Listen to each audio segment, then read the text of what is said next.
Good afternoon. Welcome to our lecture program. I am Kostas Zanos, Vice President and Chair of the Program Committee of Hellenic Link Midwest. Our lecture program extends from October to May. We do not hold any lectures during the months of June, July, August, and September. These are the months that our members take their vacation, and many of us enjoy the summer in Greece. Today's lecture is the last one in our program until next October. I wish to all of you an enjoyable summer, and we look forward to seeing you again in October. Our speaker this afternoon is Dr. Nikos Nikoloudis, who joins us from Athens, Greece. His lecture is supported by the Hellenic Foundation Chicago. The support of the foundation is greatly appreciated. Dr. Nikoloudis holds a doctoral degree from the Center of Byzantine and Modern Greek Studies at King's College, London. He has taught history courses at the college here in Athens, the Athens School for Tourist Guides, and the YWCA, as well as postgraduate seminars at the Athens Institute for Education and Research. His area of research interests include military and socio-political history in Greece, medieval and modern times, in Southern Europe, the Middle East, and the Mediterranean. He has served as editor-in-chief at the journal Historical Themata. He has co-authored 2 textbooks for the Hellenic Open University and has published 13 books and many articles. As always, we will close the lecture with a questions and answers session. You can type your questions at any time by clicking the Q&A box at the bottom of your screen. This will open another screen where you can type your questions. Those who attend the event on Facebook, you can type your questions on the comments box on the left or at the bottom of the screen. Dr. Nikoloudis, the screen is yours. Good evening from Athens, and I would like to express my gratitude once again to the Hellenic Link Midwest for the kind invitation. Today's lecture will be fully on PowerPoint, so I would like to ask our audience in order to follow it more easily, not to necessarily try and read what's in each slide, the PowerPoint, but rather listen to my narration of it. In any case, we'll be able to go back and forth at the question and answer section if there is any need for that. But let me start by saying that the context of my lecture involves the general situation in the former Ottoman Empire in the period from the end of or rather beginning with the First World War and going through it quickly, and essentially from 1918, the year of the armistice, until 1922, terminating with the destruction of Smyrna, which essentially put an end to the Greek-Turkish War and settled de facto the Asia Minor question. Let's start then by showing you this general map of the Ottoman Empire during the First World War. You see the Ottoman Empire, and the dotted line is the famous railroad going from Berlin to Baghdad, or rather intended to go so there. The Ottoman Empire was still holding Eastern Thrace and a large section of the Middle East. The Ottomans entered the First World War following a raid of 2 Ottoman cruisers on Russian Black Sea ports. On the 13th of November of 1914, that is about 2 weeks after the raid, the Ottoman raid, the Sultan Mehmed V, who as a caliph of Muslims worldwide, declared the holy war against infidels, and again from December 1914, a couple of weeks later, until January 1915, the Ottomans launched a strong campaign in the Caucasus against the Russians, but were defeated decisively in the Battle of Sarikamish with a loss of approximately 100,000 men. And that in turn led to a Russian conquest of the northwest Anatolia, Armenia, and eastern Pontus, including Trebizond. Here we have a photo of the declaration of the Holy War, the Jihad, by Sheikhul Islam, the top clergyman in the Ottoman Empire. And here we go on with a brief summary of what happened during World War I in the area of the Ottoman Empire. From February 1915 and almost for a whole year until January 1916, we have the famous Battle of Gallipoli, which ended with the Ottomans securing possession of the Dardanelles and blocking military support for Russia through the Dardanelles. Around the same time of the beginning of the campaign, on the 24th of April 1915, the Armenian genocide starts in the Ottoman Empire following the arrest of prominent Armenians in Constantinople. Then, at the end of the year, around December 1915 and until April 1916, there was a strong British advance in Mesopotamia, starting from India, which, however, was halted after the Ottoman siege of the town of Kut El Amara on the river Tigris and the surrender of its 8,000 British defenders. However, in the following year, in 1916, we have the famous Arab revolt instigated by Lawrence of Arabia, which destabilized Ottoman control over the Arabian Peninsula and the Arab Desert. 1 year later, in 1917, the Russian Revolution facilitated Ottoman advances in the Caucasus and the reconquest of the Pontus as a result of the collapse of the Russian army. This could not stop the defeat of the Ottoman Empire, the eventual defeat, because in December 1917, Jerusalem was captured by the British. And in September 1918, the collapse of the Macedonian front posed an imminent threat to Constantinople.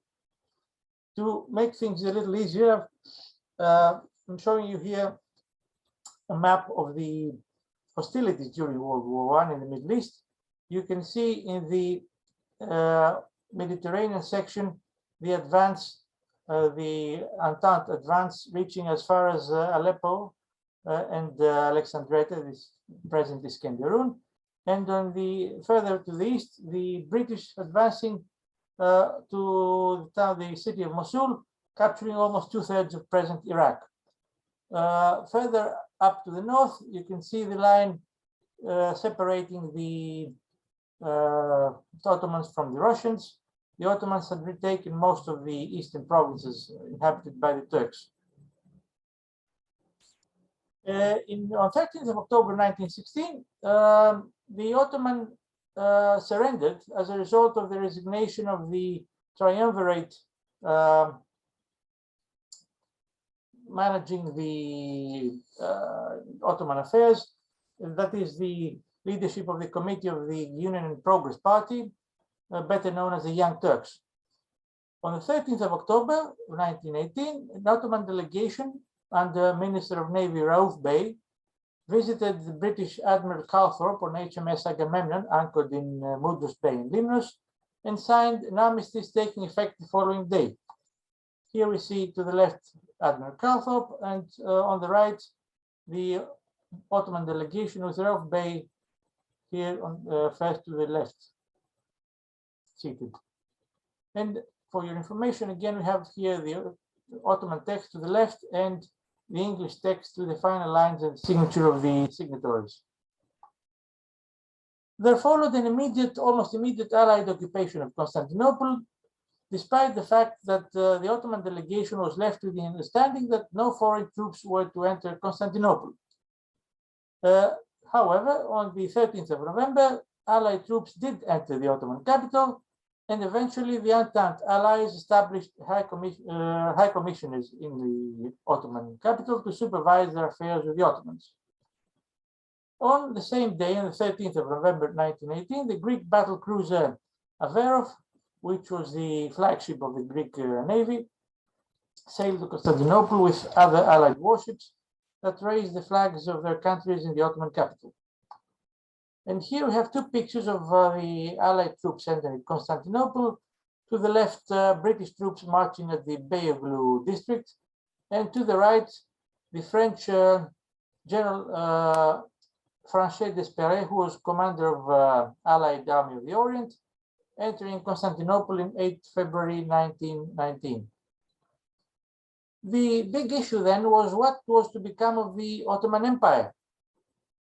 And here you have to go on a flashback to see what France, Great Britain, and Russia had in mind during the First World War. These three powers had negotiated a settlement for a partition of the Ottoman Empire. On the 3rd of January 1916, they concluded a secret agreement on the partition of the Ottoman Empire in Asia, in the context of which Russia was allowed to control Constantinople and the Straits. This was the famous Sykes-Picot Agreement, named after its authors, Mark Sykes, an English diplomat and politician, and François-Georges Picot, a French diplomat. It was ratified in early May 1916, but it was only revealed to the world almost a year and a half later, on the 23rd of November 1917, by the Russian Bolsheviks, who had overthrown the Tsarist regime, as you know. And here you have two pictures of Mark Sykes on the left and Georges Picot on the right. Now, this is the interesting bit of the agreement, the map which shows how the Asian territories were supposed to be partitioned. In dark blue, in this area here, we see on the northwest of the Middle East, we see French occupation of eastern provinces of Turkey. In the light blue, the area of Syria and northern Iraq, the French were supposed to have a direct control. Further to the north, in the green area, we see the proposed Russian territory, which would include eastern Pontus with Trebizond, and eastern Turkey and Armenia, parts of Armenia. In red, on the southeast, we have direct British occupation of southeastern Iraq, more or less, and on pink, the rest of Iraq and a large section of present Jordan. With mauve in the southwestern corner, the area of Palestine was supposed to be under international control. So, a few months later, on the 19th of April 1917, Britain, France, and Italy this time reached a new agreement in the town of Saint-Jean-de-Maurienne on the French Alps. And that was signed gradually by all three of them during August and September 1917, extending the Sykes-Picot arrangement to include Italy. Russia was did not have time to consent because of its collapse with the February Revolution of 1917. And in this map, you can see the new arrangements, which included Italy in the Sykes-Picot arrangement. In A and B, we see the areas under French and British control accordingly, and the other colors, the territories that were supposed to be occupied by these powers. And we have a new arrangement, the southern part of Turkey would be taken by Italy, controlled directly, and the sea area, which included Smyrna and its interior, would be an area of Italian control. I remind you that this time the Dodecanese, adjacent to southwestern Turkey, were already under Italian control after the Italian-Turkish War of 1911-12. What was the situation of Greece during that time? King Constantine, at the beginning of the First World War, and Prime Minister Venizelos were in agreement that Greece should be neutral. But eventually, they started having different views as to how Greece should view the war vis-a-vis the opposite coalitions of the Entente and the Central Powers. Venizelos believed that Greece should join the Entente, while King Constantine favored neutrality all the way, and in 1915 dismissed Venizelos unconstitutionally. However, in 1917, King Constantine was forced to abdicate by the French and the English. Venizelos took power, and Greece joined the Entente, sending 9 divisions to the Macedonian front. In 1917, when the peace conference started, Greece aimed at realizing the Megali Idea, or the Great Idea, which would incorporate the annexation by Greece of regions with ethnically Greek or Greek Orthodox populations in the Balkans and Asia Minor, these being northern Epirus, present southern Albania, Thrace, western Turkey, the Dodecanese, and Cyprus. According to Venizelos, Greeks living in the Ottoman lands numbered around 2 million people. What was the situation of these people, though? Going back again at the beginning of the First World War, or rather in 1914 and earlier, it is interesting to note that after the successful coup of the Young Turks in 1908, when they took control of the Ottoman government, Ottoman Greeks enjoyed a brief spell of political freedom. And during the Balkan Wars, some of them served in sensitive posts. For example, the so-called Nikolaki Effendi, a lieutenant in the Ottoman army, who served in the Ioan garrison in 1912 and 13, and was a contributor to the Greek victory by revealing the Ottoman arrangements of the fort fortifications to the Greek general staff. According to the Treaty of Athens, which was signed on the 14th of November 1913, and terminated hostilities between Greece and the Ottoman Empire, the status of the eastern Aegean islands, which had been taken over by the Greek fleet, remained unresolved. And for this reason, perhaps, Ottoman Greeks became scapegoats for the extensive territorial losses of the Ottoman Empire in Europe. In 1914, already even before the beginning of the entrance of Turkey in the First World War, there occurred extensive persecution of Greeks in Eastern Thrace and Western Asia Minor that forced thousands of them to seek refuge in the liberated Greek territories. The Young Turks put in action a clandestine pogrom measures which ranged from boycotting Greek products and businesses to open killings, looting, etc. A prominent example is the so-called massacre of Fokia on the 12th of June 1914. This, I remind you, is even before the official beginning of the First World War, which started a month later. A typical example of anti-Greek pogroms in Western Asia Minor. Fokia was a town of 8,400 people. Most of them, the 8,000 were Greeks and the 400 were Turks, at a distance of approximately 43 kilometers northwest of Smyrna. During the summer of 1914, genocidal persecutions occurred in the vilayets of Aydin and Izmir. And on the 12th of June, irregular Turkish bands suddenly attacked Fokia. The events then were witnessed and recorded by quite a few foreigners. The main witnesses were the French archaeologists Félix Arthiot and Charles Mancier, who were inhabitants of the town and were excavating the ruins of ancient Fokia nearby. Later recordings were made by Harry Sturmer, a German correspondent of the Kölnische Zeitung newspaper, and George Horton, the US consul in Smyrna. Here we have two pictures of Sartio to the left, who took pictures, as we'll see soon, and Horton to the right. Here we have a picture to the left of the destruction of Fokia, and to the right, a brief report of the New York Times, published in a few days later, on the 17th of June 1914, revealing the massacre to the American public. Here's what Mancier said about the massacre as recorded by Horton. During the night, the organized bands continued the pillage of the town. At the break of dawn, there was continual trennery firing before the houses. Going out immediately, we saw the most atrocious spectacle. From all directions, the Christians were rushing to the quays, seeking boats to get away in, but since the night, there were none left. The panic was so great that a woman with her child was drowned in 60 centimeters of water. Here we have two revealing pictures. To the left, a dead Greek woman on the seashore, and to the right,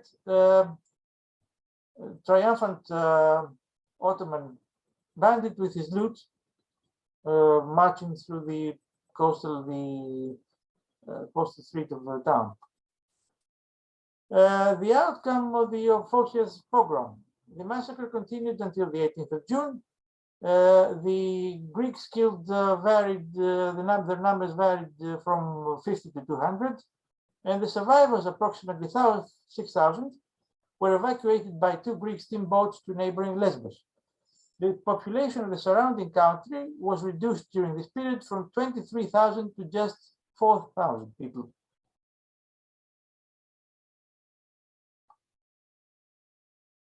Around the same time, we have a persecution of Greeks also in the Pontic region. Incidents there started as early as the autumn of 1914, as recorded by the picture to the right from the Maryborough Chronicle of Queensland, dating from the 25th of November. And the persecution intensified due to the proximity of the Pontus to the Caucasian front.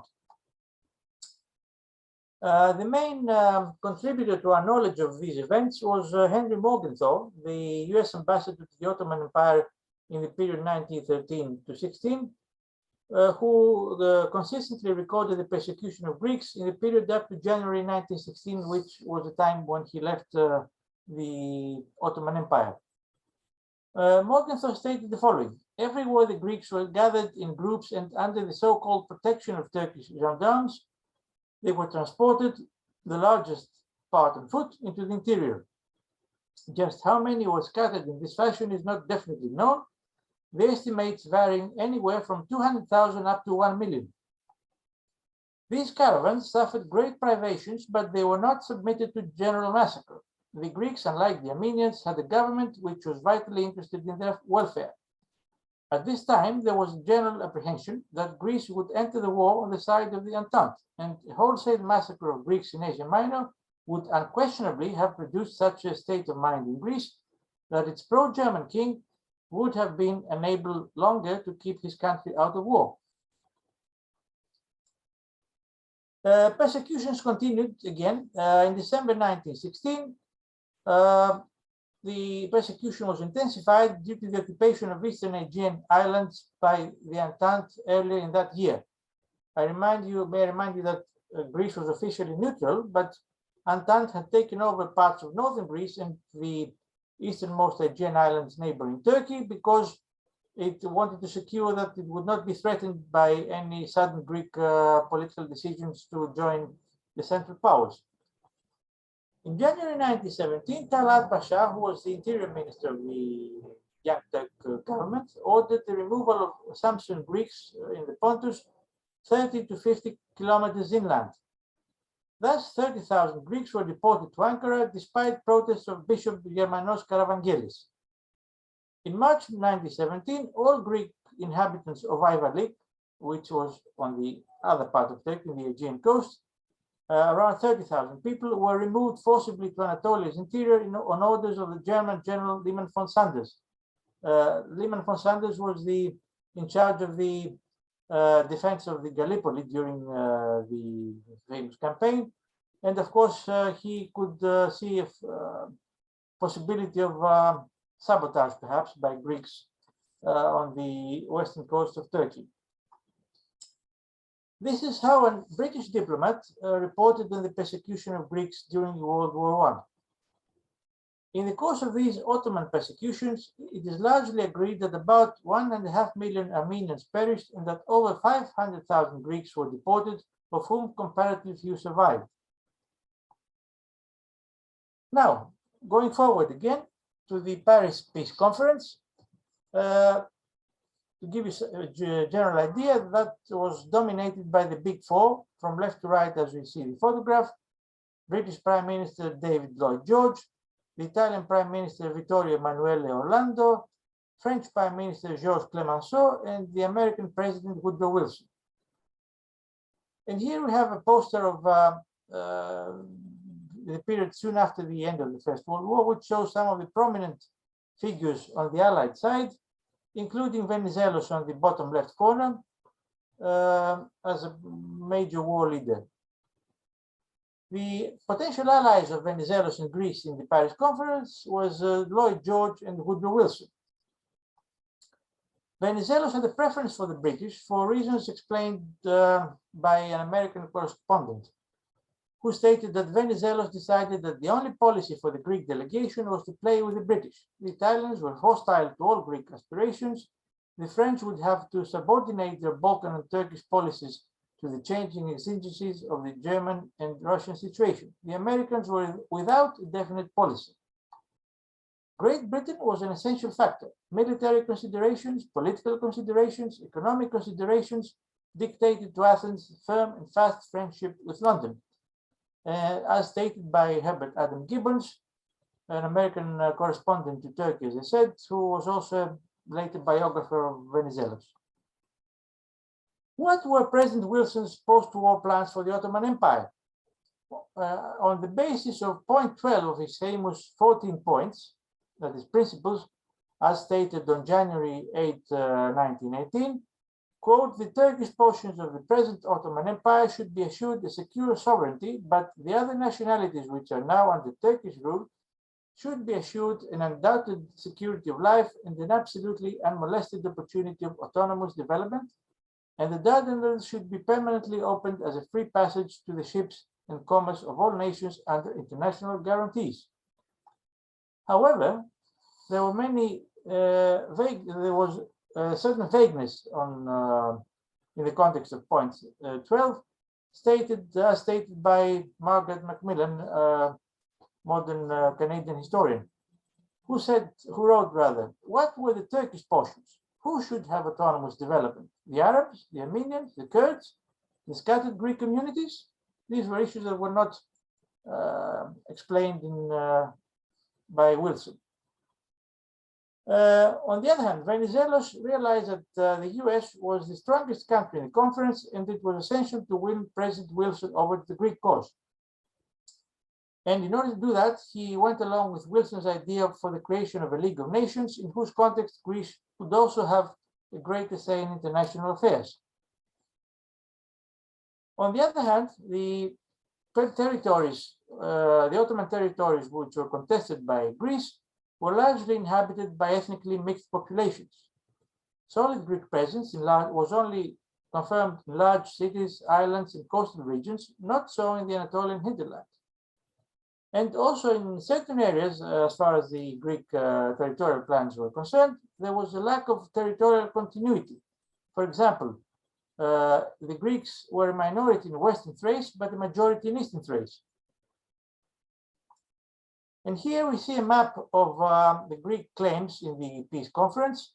All the yellow areas indicate areas stating populated by a majority of Greeks according to the Greek presentation.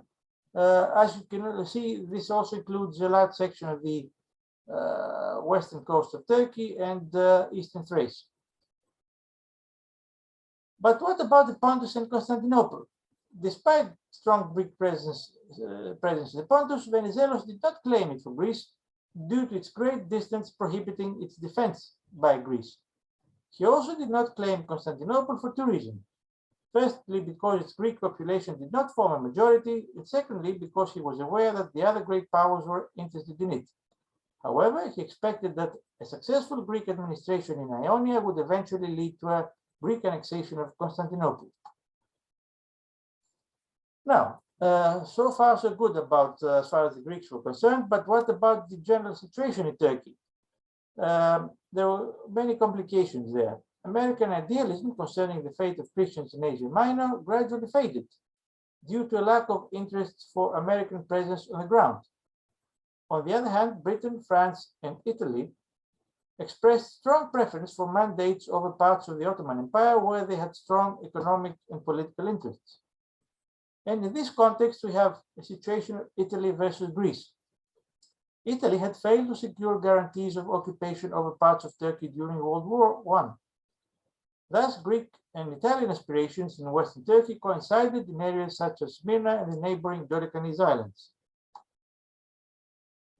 Here we have a nice picture of painting, rather, of Smyrna or Izmir in the late 18th century, and you can see the port and the city extending over to a nearby mountain.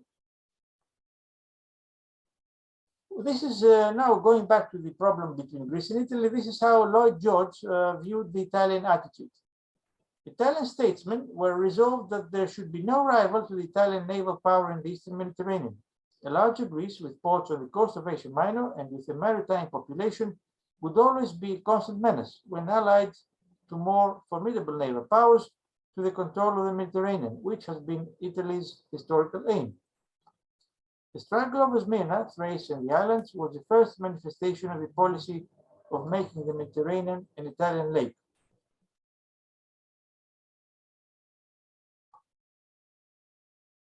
And this is how a modern historian, a British historian, sees the same issue.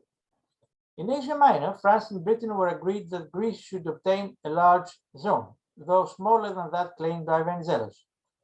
The Americans disagreed. Their statistics showed the Greeks to be in a minority in every sanjak except that of Smyrna itself, and they found the separation of the Smyrna zone from the interior to be undesirable on economic grounds.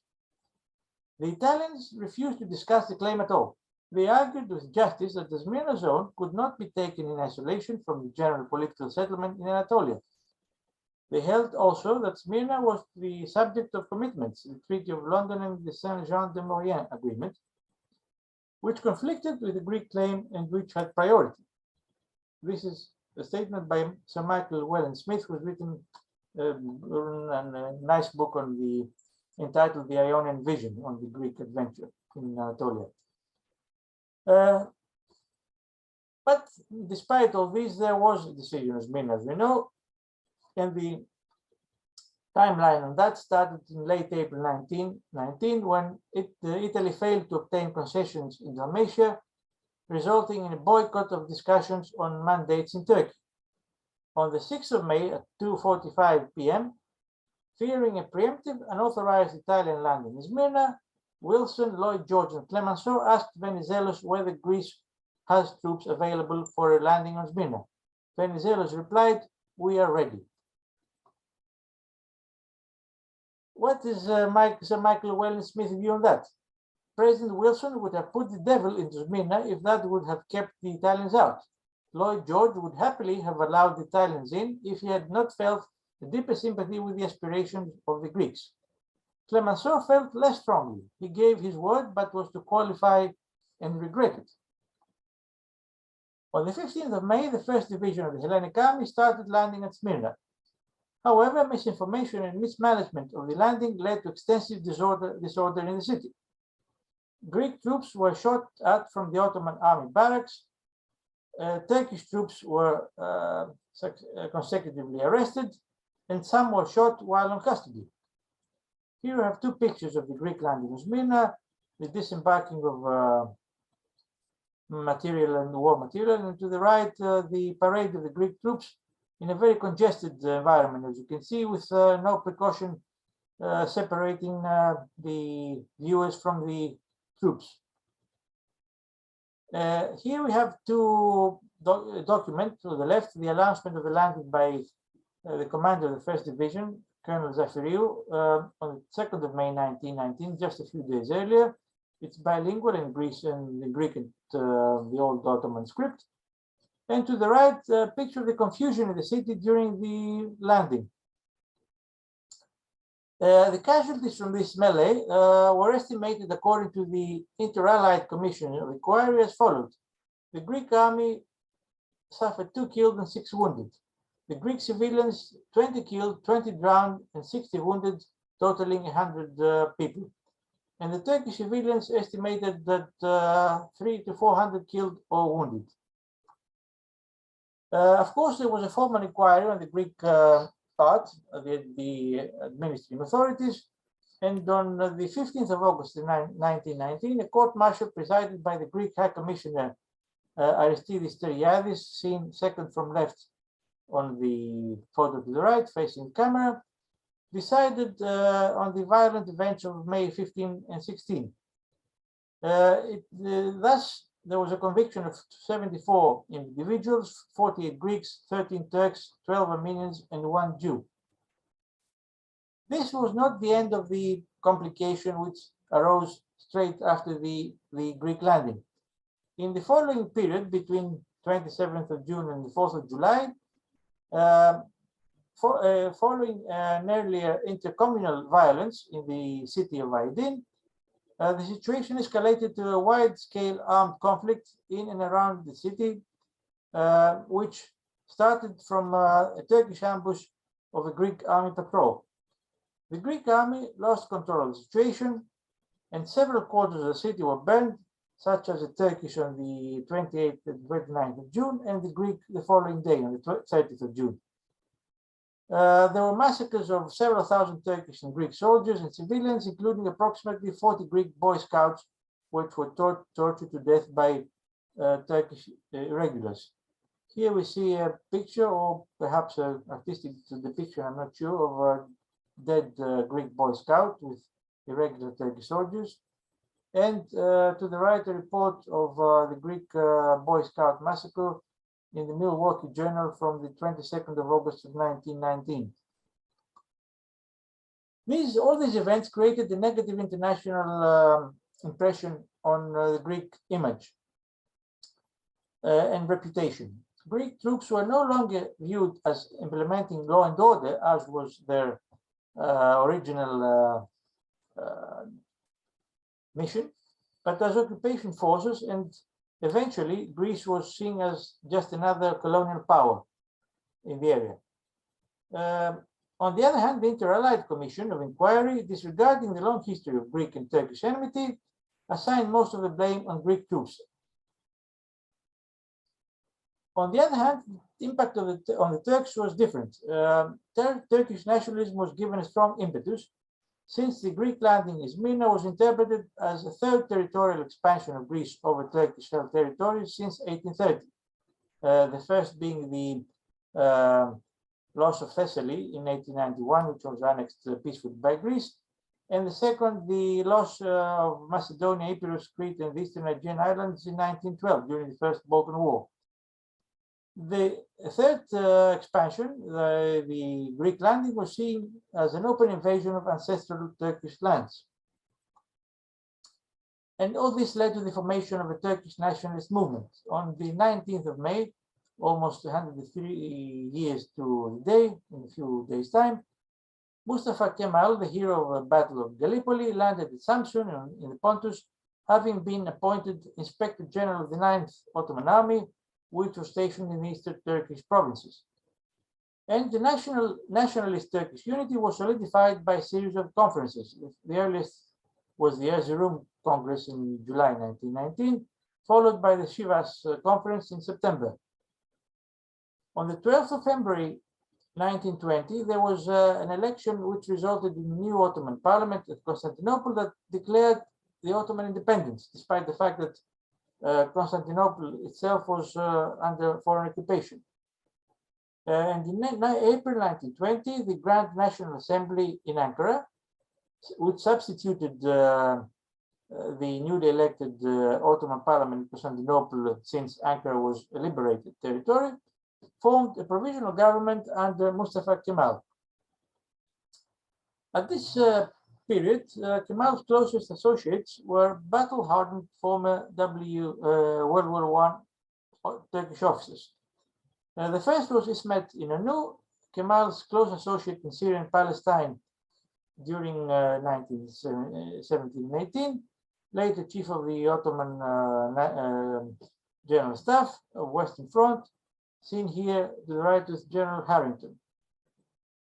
Another one was Kazim Karabekir, who fought in the Second Balkan War against the Bulgarians, decorated at Gallipoli, and subsequently commander of various Ottoman corps, including the one that defeated the British at Kutalamara, and later Ottoman troops that defeated the Armenians on the Eastern Front. Finally, the most interesting perhaps is Nureddin Pasha, with an early history of being an aide-de-camp of the chief of the Ottoman army in the Greek-Turkish War of 1897, later participating also in the siege of the British at Kutalamara, becoming deputy governor of Aydin and commander of the 17th Corps in late 1819, and a strong opponent of Archbishop Chrysostomos, Metropolitan Chrysostomos of Smyrna, who, however, managed to have him removed from his command before May 1919.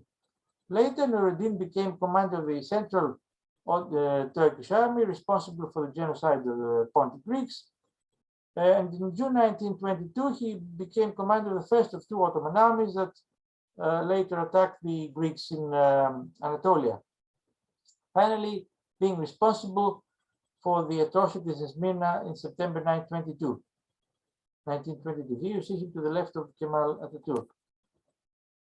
In early 1920, the era of occupation of Constantinople turned to a de facto following the dissolution of the Ottoman Parliament, which moved to Ankara, as I mentioned, and the stationing of the opening station of British troops in key points of the city.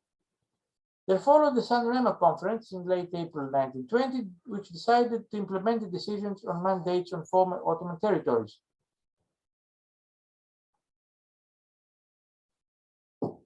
In the midst of all that, there was a brief Turkish civil war between April and June 1920, when, under British pressure and guidance, the new Ottoman Sultan Mehmed VI formed a new army to combat Kemalist nationalist forces. In the Battle of Izmit, Nicomedia, between the 15th and 17th of June, the Sultan's troops were repelled nationalist attacks with British assistance. However, their inefficiency became apparent to the British general, who requested 27 English divisions as a substitute to the Sultan's army. The request was denied, but the Sultan's troops were disbanded anyway by late June 1920. It was during this period that we have another massacre of Greeks in Turkey, when irregulars committed crimes against local Greeks in the area of Bithynia. A prime example was the village of Fulacik, 70 kilometers southeast of Constantinople and approximately 20 kilometers northwest of Nicaea, which was inhabited by 1,800 Turkish-speaking Greeks, who on 23rd of July 1920 suffered the attack of 600 Turkish irregulars that entered the village, torturing and killing most of the inhabitants. Here we have a picture of the villages of Fulacik, and to the right, book in English by the Greek journalist of the time, Kostas Faltaitis, under the title The Genocide of the Greeks in Turkey. During this period, between June and September 1920, there was a Greek summer offensive, being the result of, as I mentioned, lack of reliable forces to implement law and order in northwestern Turkey, and the permission to the Greek army to occupy the southern coast of the Sea of Marmara.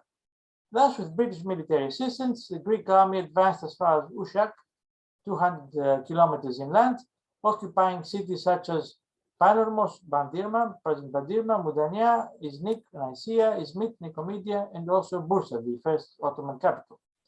Here we see a famous painting picture, which shows in the center with the white hair Commander-in-Chief General Paraskevopoulos, and to his left, pointing on the map, General Pangalos, Lieutenant General Pangalos, the chief and his second in command of the Greek General Staff.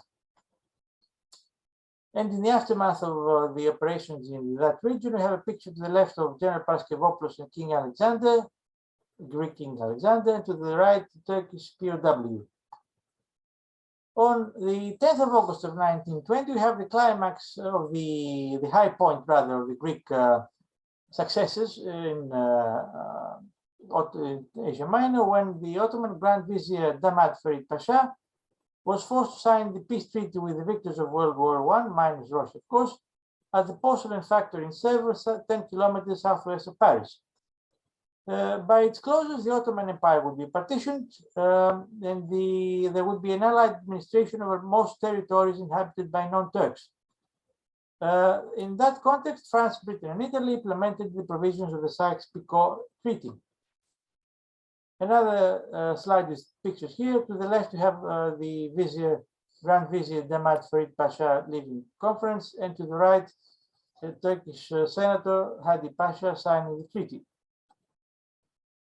According to the treaty, the region of Smyrna would remain nominally under Ottoman sovereignty, but administered by Greece.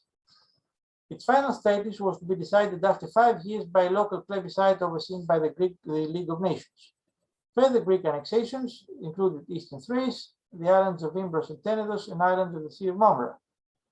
And in this map, we see in light in strong yellow color the areas taken by Greece. Here we have a stamp with Venizelos signing the treaty, and to the right, his pen, as preserved nowadays.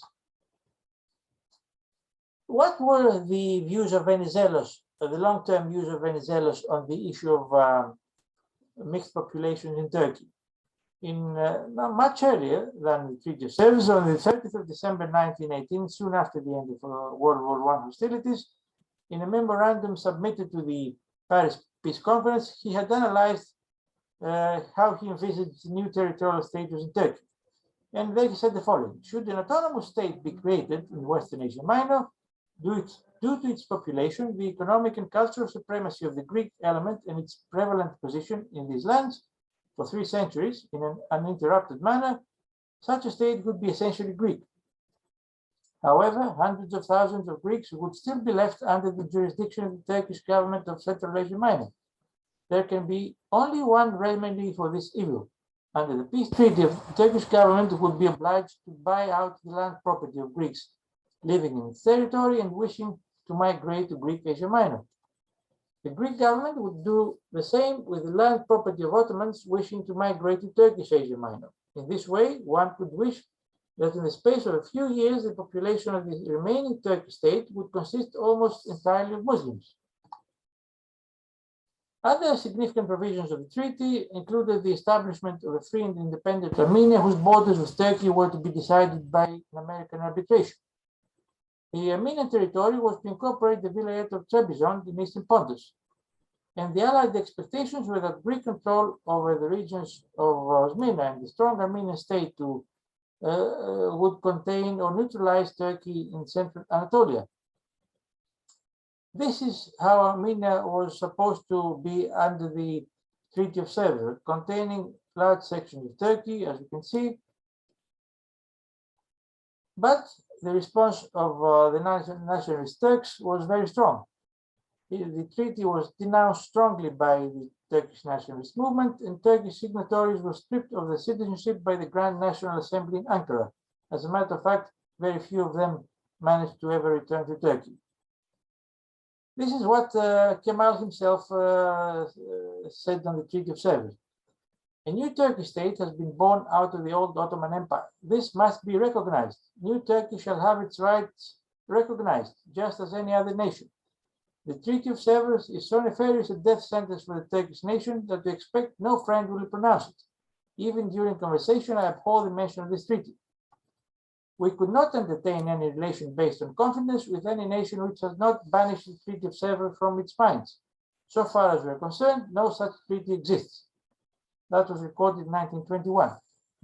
So in this context, the Kemalist forces managed to cancel the provisions on Greater Armenia. On the 28th of September, Kemalist forces invaded territories bestowed to Armenia, and by the 30th of October, Kars was taken by Kemalists. On the 18th of November, Armenians requested a ceasefire, and 10 days later, Armenia was stabbed in the back as it was invaded by Soviet forces. On the 2nd of December, the Treaty of Alexandropol, signed by the new Armenian government, controlled by the Soviets, was signed with the General Kazim Karabekir. Armenia was forced to disarm and hand over territories gained by the Treaty of Sevres. Thus, Kemalist forces took control of most of the southern Caucasus, and by the Treaty of Kars, signed on the 13th of October 1921, between the Soviets and the Kemalists, the new status quo was confirmed, and Armenia was officially reduced to its present area, to the right part of the map. At this time, however, Greece was celebrating the Greater Greece. But the French were looking for ways to pull out of Turkey. As someone said, the treaty was unpopular in France, where the colonial lobby denounced it as a sellout. the French government, for its part, could no longer afford the 500 million francs per year for the French zone of occupation in the southern part of Asia Minor, or the losses. By the start of 1920, the Turks were waging an increasingly effective guerrilla war. Over 500 soldiers were casualties in the first 2 weeks of February alone. The French were forced to abandon one post after another, and this threatened their hold in Syria in the south, as stated by Margaret Macmillan. Also, during this period, the fateful turn of events occurred in Greece. On the 25th of October, King Alexander, aged just 27 years, died unexpectedly of septicemia. On the 14th of November, despite expectations, Venizelos lost the general election, including his own parliamentary seat, gaining just 118 out of 369 seats.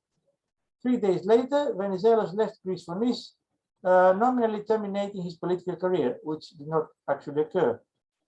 And on the 5th of December, the new anti-Venizelist government had a referendum which approved of the restoration of King Constantine, who had been overthrown in 1917. 2 days before the referendum, foreseeing the outcome, the great powers presented the new Greek government with an ultimatum, stating that the British, French, and Italian governments declare publicly that the restoration to the throne of Greece of a king whose disloyal attitude and conduct towards the Allies during the war caused them great embarrassment and loss could only be regarded as a ratification of his hostile acts. This step would create a new and unfavorable situation in the relations between Greece and the Allies, and in that case, the three governments reserved to themselves complete liberty in dealing with the situation thus created. We enter 1921, a year of failed opportunities, as I call it. In January, the Greek army under new leadership advanced as far as Eskişehir, facing strong resistance by the reorganized Kemalist forces, forcing it to withdraw to its bases. Shortly afterwards, between the 21st of February and the mid of March, an international conference was held in London, failing to bring Kemalists in line with the Sultan's government or to persuade the Greek government to withdraw from Smyrna. The situation turned in favor of the Kemalists as on the 9th of March, a peace treaty was signed in Cilicia between France and the Kemalist movement, ending temporarily the hostilities in that part of Turkey. That meant, of course, that the local Armenians were left defenseless and open to massacres. A week later, the Treaty of Moscow between the Soviets and the Kemalist movement settled the territorial issues and established amicable relations between the two. In late June, as far as the 5th of July, the Italian troops withdrew from the region of Antalya in southern Turkey, and the Kemalists started receiving regular caches of money and ammunition from France, Italy, and the Soviets. On its part, the Greek leadership decided on a full-scale war with Kemalists on two assumptions: that first, the expectation of British support, and secondly, the fear that termination of hostilities between Kemalists and the French in Cilicia would divert Turkish forces against the Greek army.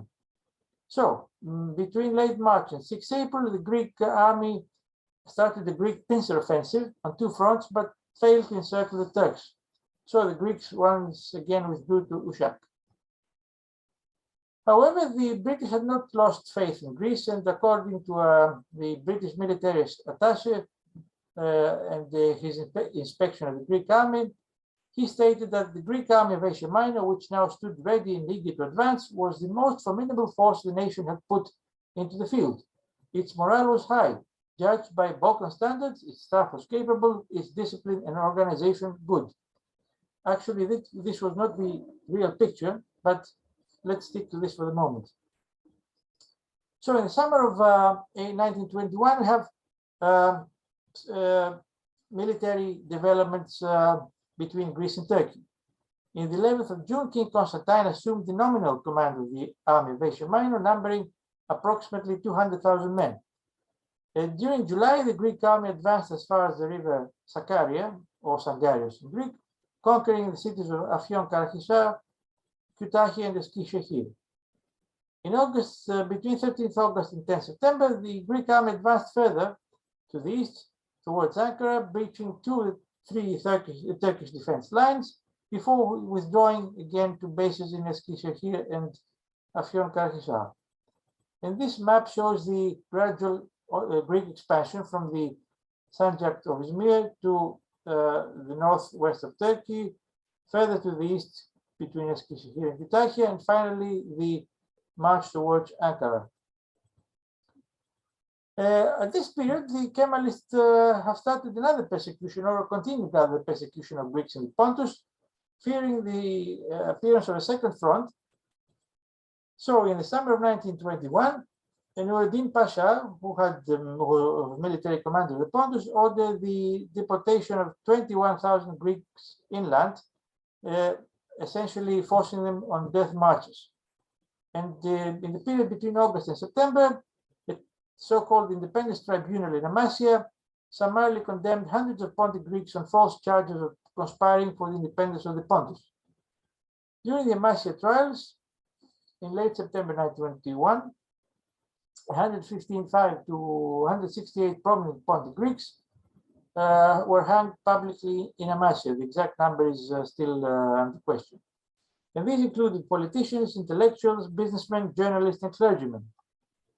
Also during July 1921, the gang of Topalos Managa, a notorious cutthroat, his band of irregular Laz troops, massacred the Greek and remaining Armenian population of Merzifon or Masovan, 40 kilometers west of Amasya. There were new diplomatic victories for the Kemalists in the autumn of 1921.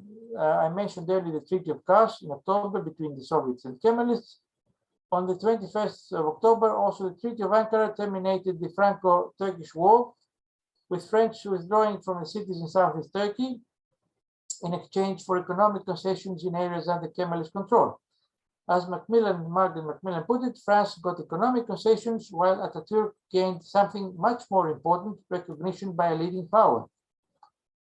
Here we have the picture of the Treaty of in English, and to the right, the French negotiator Henri Franklin Bouillon with his met in ONU. Unfortunately, there follows a Greek deadlock between the autumn of 1921 and the spring of 1922. The Greek government struggling at the time for a diplomatic success. However, it failed to secure either financial assistance, that is a British loan, or an active British diplomatic support. And the consequences were a demoralization of the Greek army, suffering extensive desertions, and a psychological rift between the Greeks of Asia Minor and the Greek authorities. Lloyd George was unable to help at the time, stating literally to the ecumenical patriarch Meletius in the spring of 1922, "I said it last week clearly to Mr. Gounaris and Mr. Baltagis, the foreign minister. Personally, I'm a friend of Greece, but all my colleagues are against me, and I cannot be of any use to you. It is impossible, impossible." In late March 1922, the Paris conference was attended by the foreign ministers of Britain, France, and Italy, proposing a 3-month truce between Greece and the Kemalists in order first for the Greek army to withdraw peacefully from Asia Minor and for a new peace conference to be organized. However, the Kemalists refused, demanding immediate withdrawal of the Greek army. At the same time, the Greeks of Smyrna were trying to find a way out of the deadlock by forming a committee called the Defense of Asia Minor, which intended to take matters in its own hand, but lacked a prominent leader. As General Papoulas, the commander-in-chief of the Greek army in Asia Minor, and Venizelos, as well as Teriadis, the Greek High Commissioner, refused to assume its leadership. The potential strength of a local Greek army was estimated at the time at perhaps 45 to 50,000 men. Also, during this period, the Greek Minister of Finance, Petros Protopapadakis, secured a forced loan by imposing the cutting of all Greek notes, paper notes or paper money in half. The left half remaining in circulation, the right half used as a bond at half its original price, and thus this extra sum of 1.5 million drachmas was to be used for the demobilization of the Greek army. This is Protopapadakis to the left, and the 100 drachma note cut in half to the right. In July 1922, the Greek army moved 3 infantry regiments and 2 battalions from Asia Minor to Eastern Thrace, with a plan to force the Allies to take more active stand vis-a-vis the stalemate by threatening with a Greek occupation of Constantinople. However, the plan was foiled following an Allied announcement that they would, the Allies would, that the Greek army would be met by force. And there was an English bluff at the time, on the 4th of August, with Lord George speaking in the House of Commons and accusing, in a way, his own government of not allowing Greeks to conduct the wars they saw it fit. This speech was interpreted as follows. The speech was a bluff, intended to keep up the Greeks' morale. It held out vague hopes, but made no promises of aid. It was Lloyd George's final intervention, eccentric but consistent with his policy of encouraging Greece without committing Britain. The effect of the speech was to hasten the climax in Asia Minor, for the Turks, anxious lest the speech might foreshadow practical measures of assistance for Greece, pushed on at a feverish pace with their plans for an offensive, as stated by Sir Michael Llewellyn-Smith. This offensive started on the 26th of August, with 12 Turkish divisions attacking 2 Greek ones at the Greek salient at Afyon Karahisar. A day later, the front collapsed, with the GHQ in Smyrna failing to understand the seriousness of the situation. So various commanders, Greek commanders, took the situation in their own hands, acting independently of each other. On the 28th of August, the 1st and 2nd Greek corps started retreating westwards along the course of the railway line. But due to constant Turkish attacks, their cohesion broke down, and a large section of the 2 corpses was encircled at the mountainous valley of Ali Veran, where approximately 25,000 Greek troops managed to break through.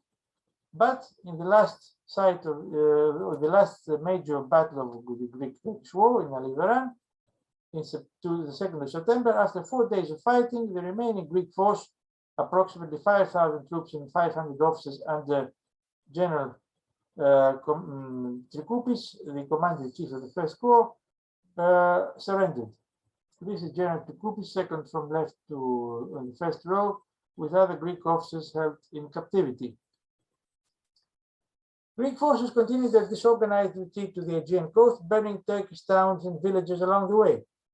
On the 8th of September, they bypassed Smyrna, continuing towards the peninsula, the Erythraean Peninsula. In Chesme, they started embarking Greek ships that carried them to the neighboring islands. On the same day, the High Commissioner Steriadis and all the Greek civil servants abandoned Smyrna, and on the 16th of September, the last Greek troops left Asia Minor from Chesme. At this time, the Allied had a strong naval presence in Smyrna, with 21 ships anchored at the city's port, including 2 battleships and their escort of cruisers and destroyer, 3 or later 4 American destroyers, 5 French ships, 2 Italian ships, and contingents of all these ships sent ashore to guard their country's compounds and institutions, however, on strict orders to remain neutral. On the 9th of September, the Turkish contingents entered Smyrna, and soon chaos spread in the city as Turks, both soldiers and irregulars, went on the rampage. On the same evening, Metropolitan Chrysostom was carried to the Turkish headquarters, where Nur-ad-Din Pasha, newly appointed commander of the city, handed him over to the mob to be lynched. The following day saw the Armenians of Smyrna massacred by Turkish troops and mob. What was the actual responsibility of Nur-ad-Din Pasha in these events? As stated by famous British biographer of Kemal, Andrew Mango. He stated that only determined, impartial commander could have prevented large-scale disorder. But Nur-ad-Din was determined only on revenge. 2 months after the fire of Izmir, Mustafa Kemal criticized Nur-ad-Din for trying to attribute to himself alone the patriotic effort of all members of the army to expel non-Muslims from Western Anatolia. But clearly, care was needed. Nur-ad-Din's readiness to exile and destroy the Greeks and Armenians in Anatolia, Mustafa Kemal went on to say, was nothing more than demagogy, which should be avoided for fear of damaging the national interest. In the early afternoon of 13th September, flames erupted in the Armenian quarters of Smyrna, spreading fast. And by the 22nd of September, when the fire had died out, it had consumed the whole of the Greek, Levantine, and Armenian quarters, the most prosperous part of the city, with the Turkish and Jewish quarters spared due to the direction of the wind.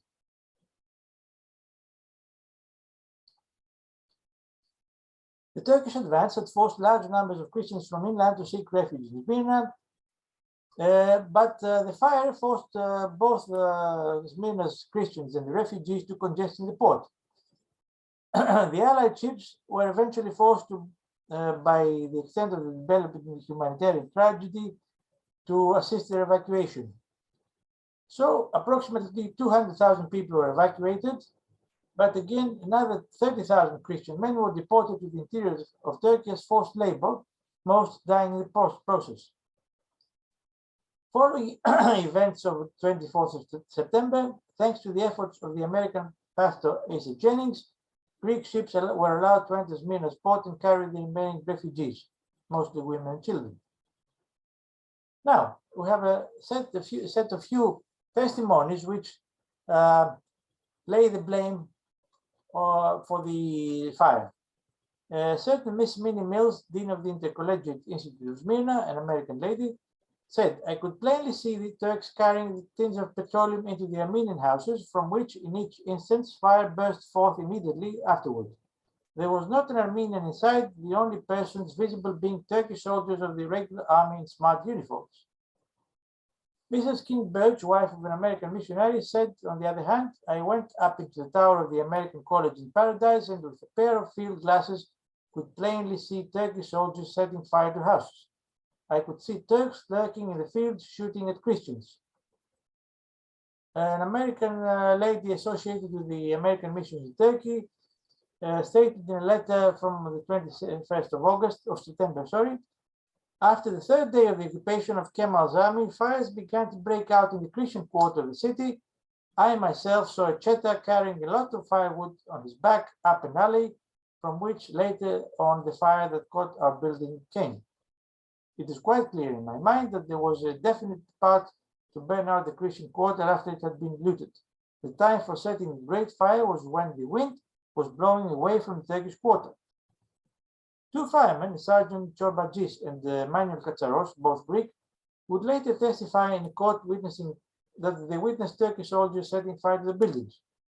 When Katsaros complained, one of them commented, "You have your orders and we have ours. This is Armenian property. Our orders are to set fire to it." A biographer of Kemal, Lord Kinross, said that more probably the fire started when the Turks, rounding up the Armenians to confiscate their arms, besieged a band of them in a building in which they had taken refuge. Deciding to burn them out, they set it alight with petrol. Meanwhile, the Armenians started other fires to divert the Turks from their main objective. The quarter was on the outskirts of the city, but a strong wind, for which they had not allowed, quickly carried flames toward the city. The flames were being spread by the looters and doubtless also by Turkish soldiers, paying off scores. Ismet himself chose to declare that the Greeks had planned to burn the city. And however, a nationalist Turkish journalist present at the events called Salih Rifki Atay said things in a different way. "The plunderers helped spread the fires. Why were we burning down Izmir? Were we afraid that if waterfront connacks, hotels, and taverns stayed in place, we would never be able to get rid of the minorities? This does not solely derive from an urge for destruction. There is also some feeling of inferiority in it.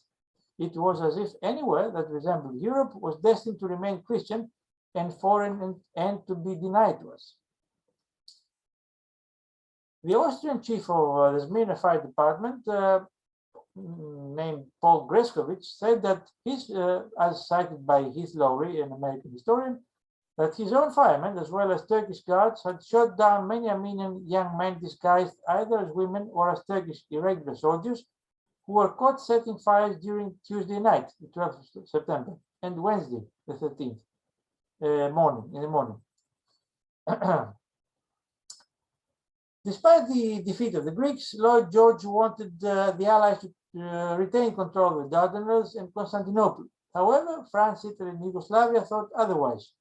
And in the late days of September and early October, there was a conference at Mudanya between the Allies and the Kemalists. At the end of October, an armistice was signed there, with the Greek troops forced to evacuate eastern Thrace within 15 days, and the region was to be returned to Turkish control 30 days later. The final arrangement was made in Lausanne during the Lausanne Conference of 1922, late 1922 and early first half of 23, which acknowledged the new status quo vis-a-vis Greece, Turkey, and the Near East. The final settlement provided for the exchange of Christian population of Turkey and Eastern Thrace with the Muslim of Greece. That is approximately 1.5 million of Christians, Ottoman Christians, for approximately 350 to 400,000 Muslims. That is the end of the story.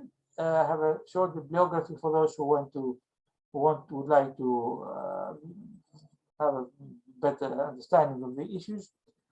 I hope that I have not tired you very much. I would like to thank you for your attendance, and I'm open to your questions now.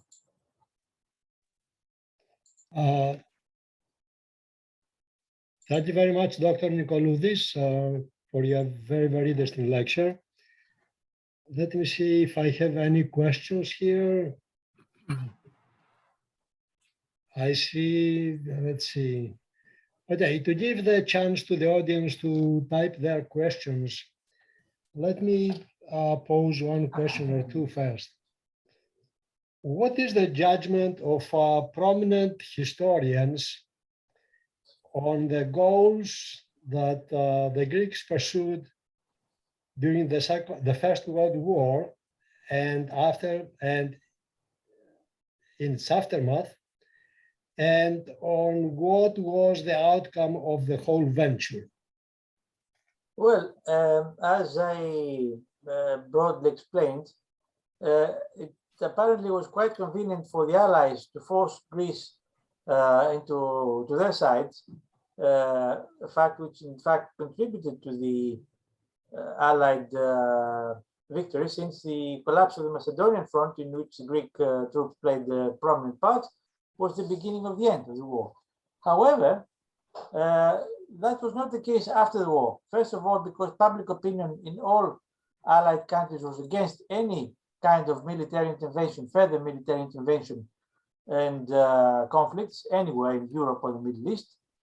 And secondly, because the Allied governments, with the exclusion of the British one, and that again gradually also withdrawing, were against a strong Greek presence in Turkey, because they viewed it as going against their own financial interests, mainly in Turkey. They knew that there were Greek populations there, which in earlier years had served and worked for the British or the French with their own companies there.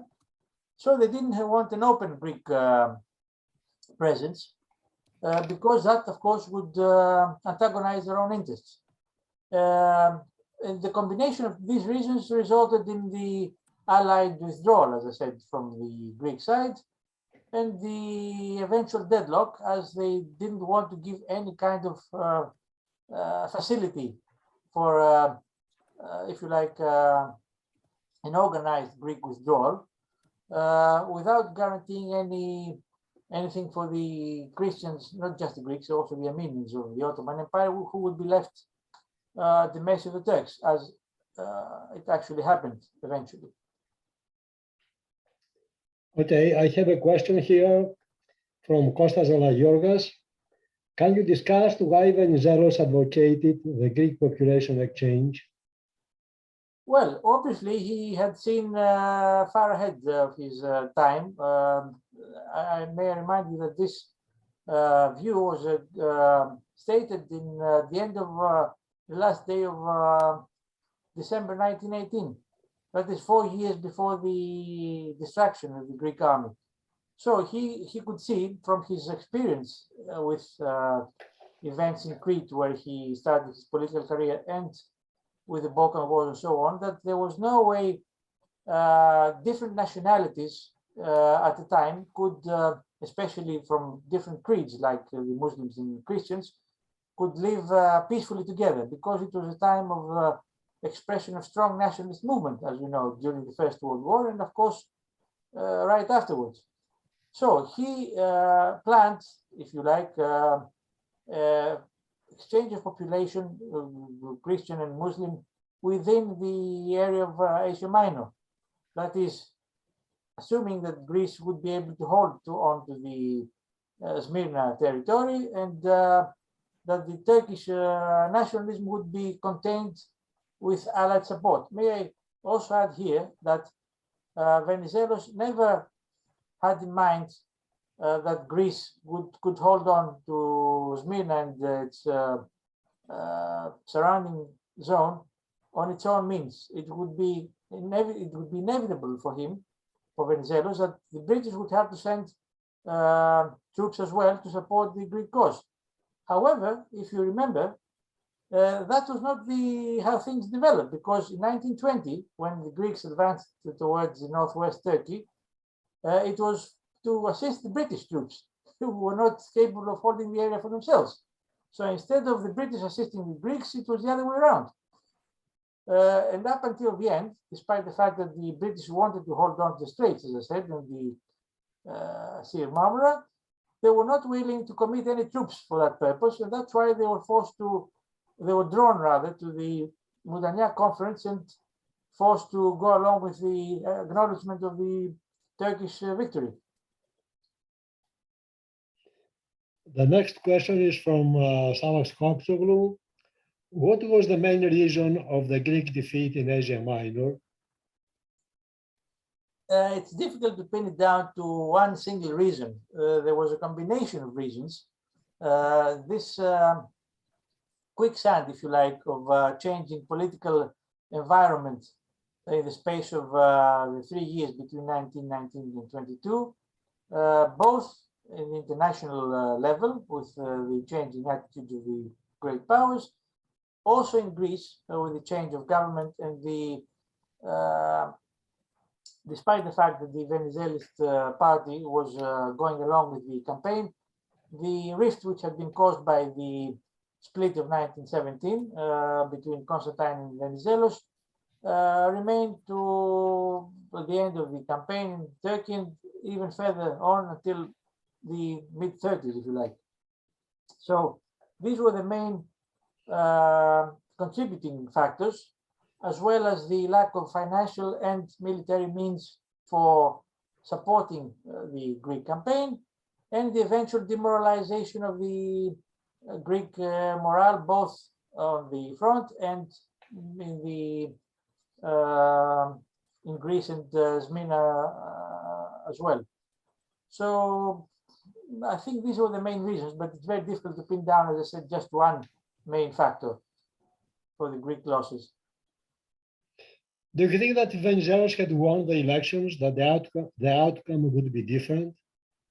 From what I've read, and I can judge myself, not really. Venizelos might have handled the situation more smoothly, if you like, and perhaps come to a better arrangement with the Allies, so that the eventual Greek withdrawal would be would not end up in destruction as it did, but would be handled more in a more capable manner.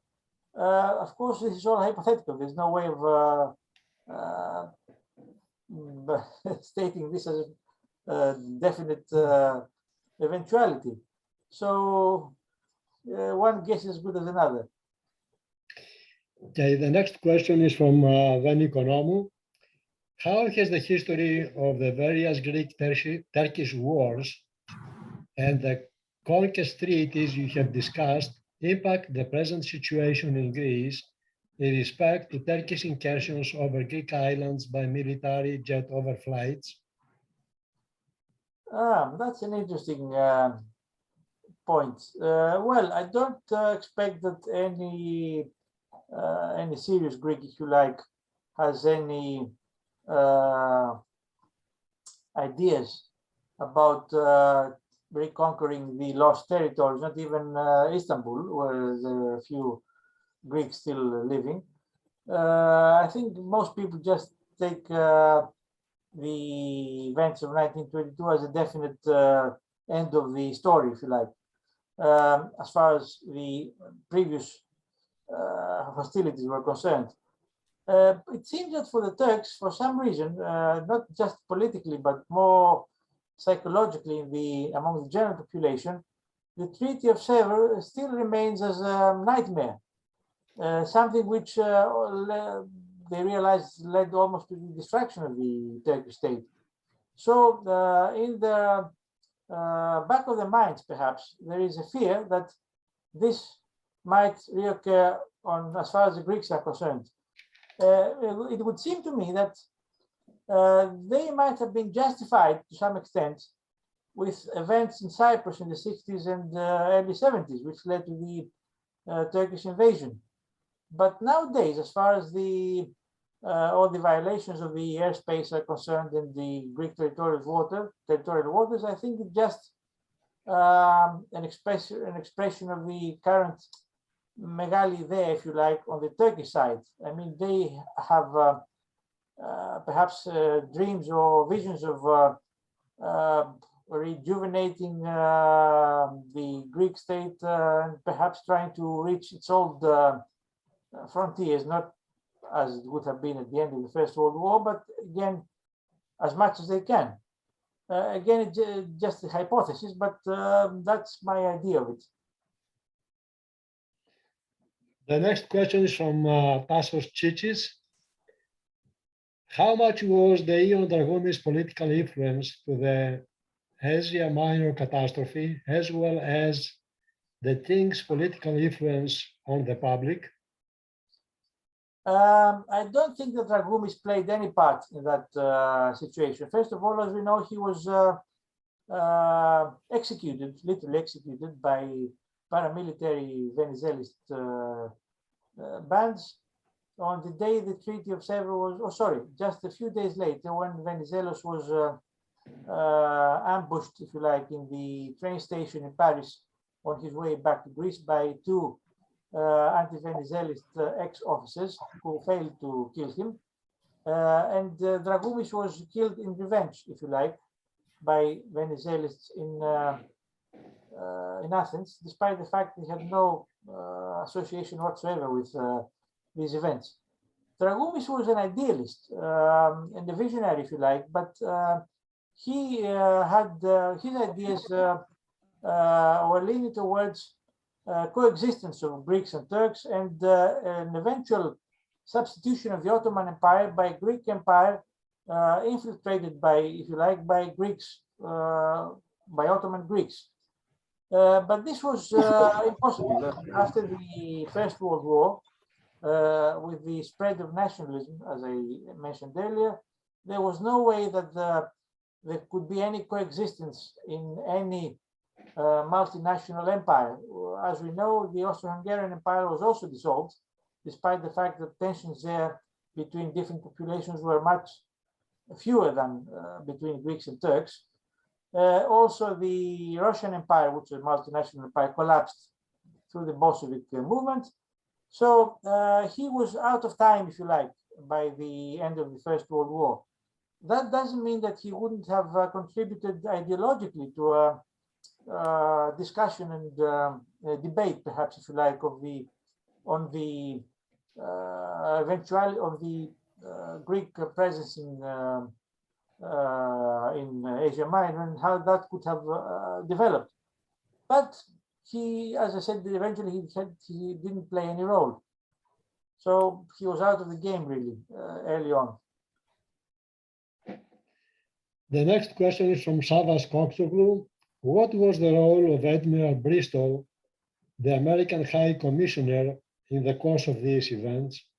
That is another very interesting issue, which I didn't really touch during my presentation because I didn't want to expand very much on every side issue, if you like. Admiral Bristol was the American in charge of American presence and American interest in the former Ottoman Empire after the withdrawal of the American delegation from Paris with President Wilson. In fact, as things turn out, he turned to be an anti-Wilsonist, if you like, where Wilson had envisaged a peaceful coexistence and the peaceful arrangement, if you like, of the interests of the Allies and the Christians and the Muslims in Turkey, perhaps too much optimistically. Bristol was a downright pragmatist, but to the point of pushing aside the humanitarian interests shown by not just President Wilson, but also by a large part of Americans due to the acknowledgement of the Armenian genocide and the Greek genocide as well, which gave a moral, strong moral argument to the Greeks and Armenians. Bristol eventually did away with these ideas, and he tried to promote financial interests of American companies in Turkey through this so-called open door policy. And in this respect, he tried to antagonize the British, French, and Italians by keeping up a close relationship with the Kemalist movement. On the other hand, we have to admit that the American flotilla he commanded, both in the Pontic region and the Black Sea, and especially in the Smyrna events, played a prominent role both in spreading out the news of the genocide that was unfolding, and particularly in the case of Smyrna, in assisting the fleeing refugees. That doesn't mean that his overall policy was successful, because despite the fact that he remained in Turkey until 1928, if I remember well, this policy of keeping a close relationship and the bond with the Ottomans, the Turks, did not really assist American interests, because Americans did not manage to get a better position in Turkey vis-a-vis the British or the French or Italians. The next question is from Pastor Chichis. What economic allowances and deals were made by the English and French with Kemal that influenced the abandonment of the Greek army? I don't think the British had made any formal agreements with Kemal until 1922, and the collapse of the Greek presence. The French did make the agreement, signed the agreement, as I said, the Ankara Agreement, in 1921, but again, just on a vague promise, if you like, on the part of the Kemalist movement. They didn't really have a direct impact on, they didn't make a direct profit from this arrangement, because they were only trying to cut their losses in Cilicia and Syria.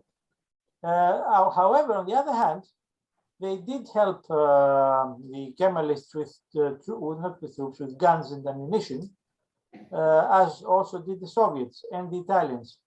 So in that respect, despite the financial interests, they paid more attention to the military aspect of the circumstances, hoping that after the victory, the Kemalist victory, they could make better arrangements. But that's a different story. During the events leading to up 1922, they didn't have any serious financial gains as far as Turks were concerned. Okay, let me see if I have any other question. I don't see, let me see. Okay, there is another one here from Savas again. Why, in your opinion, did Venizelos propose that Kemal Atatürk be considered for the Nobel Prize? That was a later story. I think that happened after the Greek-Turkish friendship agreement in 1928 or 30, if I remember well. when the exchange of populations was finalized and the issue of compensations was completely settled by Greece really writing off any demands of compensations from Turkey for the purpose of establishing more firm relations with modern Turkey and bearing all grudges, if you like. I think with just a political movement on behalf of Venizelos, he did, I'm not sure whether he actually considered Kemal such a pacifist. Events had shown things in a different light during the war, the Greek-Turkish war.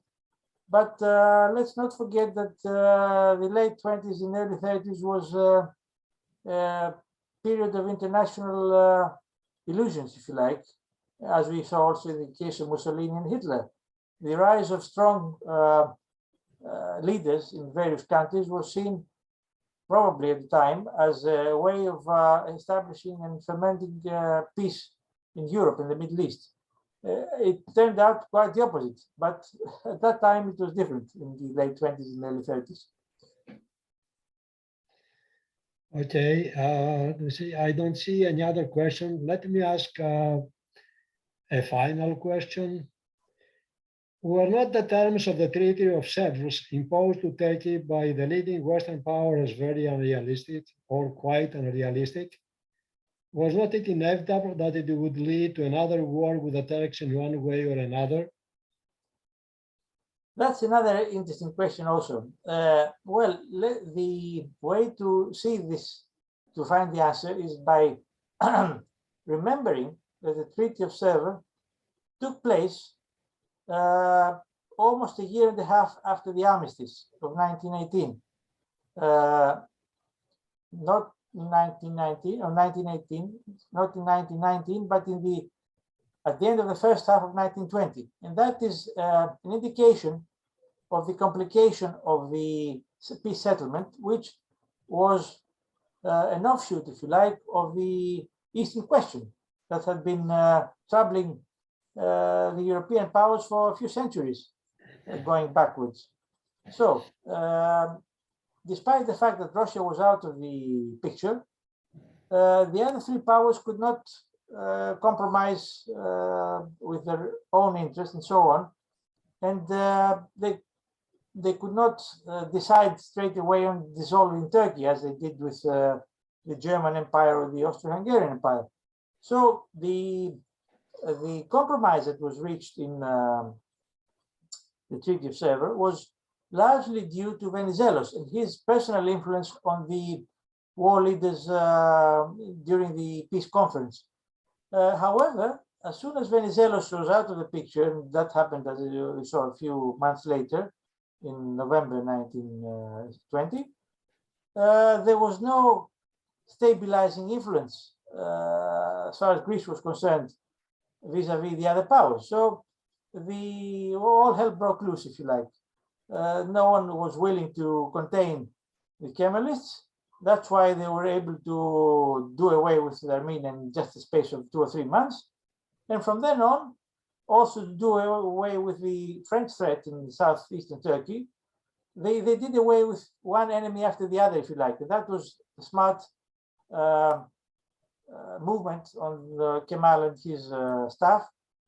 First the Armenians, then the French in the Cilician, the Turkish-Syrian border, and then the Greeks. And I think that this was an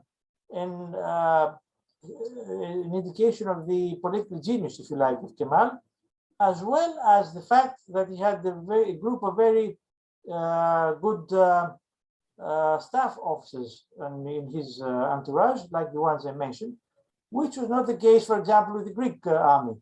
Because when the Greek army started invading the interior of Anatolia, its general staff was a mishmash, if you like. The old staff, which I showed in the picture of 1919 with General Paraskevopoulos, had largely been disbanded because they're all Venizelist officers.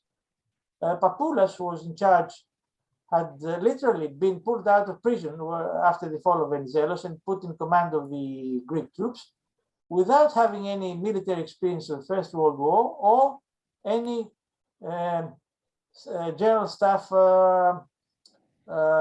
experience, as was the case, for example, of King Constantine, who had studied with the German military staff in Berlin.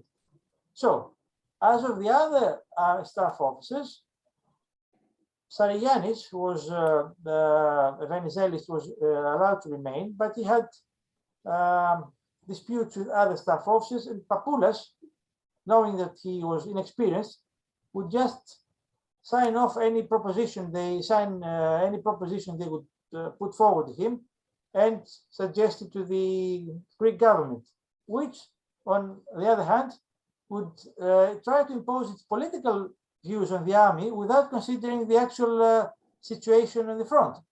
So this was a lack of understanding, if you like, or irresponsible attitude on both sides, the military and the politicians, which was another factor that led to the collapse. The fact that they imagined that by keeping up a large front in the interior of Turkey, they would force the Turks to compromise. But the Turks didn't need to compromise because they had already gained ground by force.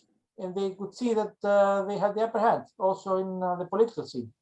So that was the course of events. And okay, I don't see any other question. I will have a last question, then we will close it. Would it be possible for the Greeks to hold at least Eastern Thrace, where, as you mentioned, the majority were Greeks? Militarily, yes, because there were no Turkish troops there at the time. There was the British zone of the Dardanelles and the Sea of Marmara, which was acted as a buffer zone, if you like. So there would be no trouble in holding on to Thrace. But the Allies didn't want it because they wanted one single power to control the Dardanelles and the Bosporus and the Sea of Marmara, the passage to the Black Sea. And if that could not be Greece because Greece had failed on the one leg, the Asia Minor, that would have to be Turkey, since no other power wanted to, except the British, to hold on to the old agreements. And the British, as I said earlier, did not want to commit any troops. And let's not remember that shortly after the Treaty of the Armistice of Moudania, Lloyd George lost power for good. He had been in office since 1916, I think. But at that point, he had no other support in his own party, and he was kicked out of power. So the strongest supporter of Greece, even by himself and without any support, was also pushed out of the game. So I don't think that realistically there was any chance for Greece to hold on to Eastern Thrace. Thank you very much, Dr. Nikoloudis, for this very, very interesting and informative lecture. So we close the lecture. Thank you for your